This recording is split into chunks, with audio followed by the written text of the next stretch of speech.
Hey everybody, we're back for another round of Webmaster videos.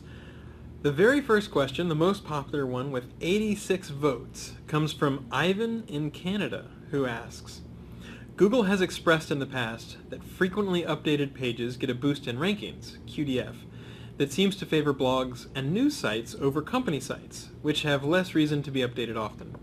How important of a signal is freshness? So there's a little bit of an interesting twist in this question where it's not just the case that just because something is frequently updated in terms of the pages on your blog or on your site that you automatically sort of should be ranking higher. So I wouldn't have that interpretation of freshness. Go back to what Andre Broder wrote a long time ago in terms of thinking about the types of searches that people do. He wrote that searches could be navigational, they could be informational, or they could be transactional. And that expresses a lot of what people are looking for. Navigational, they might search for HP or IBM, they're looking for the home page. Informational, they're looking for how to actually do something, whether it's diagnosing their toilet or setting their default printer in Firefox, whatever. Transactional, they might be shopping, they might be looking for products.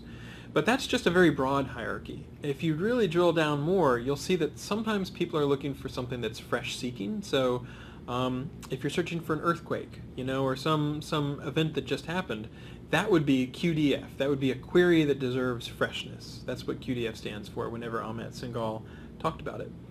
But not every query deserves freshness. So if it's a navigational thing, if it's evergreen content, sometimes people are looking for long-form content or doing more research, then freshness wouldn't be counting as that much. So we have over 200 signals that we use. And the thing that I would not do, the pitfall, the trap that I would not fall into is saying, okay, I have to have fresh content, therefore I'm going to randomly change a few words on my pages every day, and I'll change the byline date so that it looks like I have fresh content. That's not the sort of thing that's more likely to actually lead to higher rankings. And if you're not in an area about news, if you're not in a sort of niche or topic area that really deserves a lot of fresh stuff, then that's probably not something you need to worry about at all. It might be better to, like in SEO, it's not like there will always be some SEO events, but there's some content that's evergreen that lasts and stands the test of time, and it might be better to work on those sort of articles than just trying to jump onto whatever's on the top of TechMeme or whatever the story du jour is.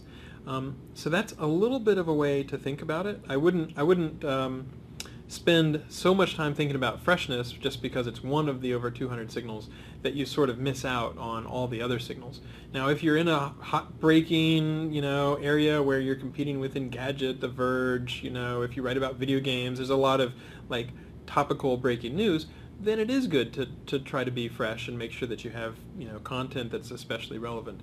But it's not the sort of thing where you need to worry about, okay, making sure that you're rewriting your pages or changing words on your page just so you look fresh.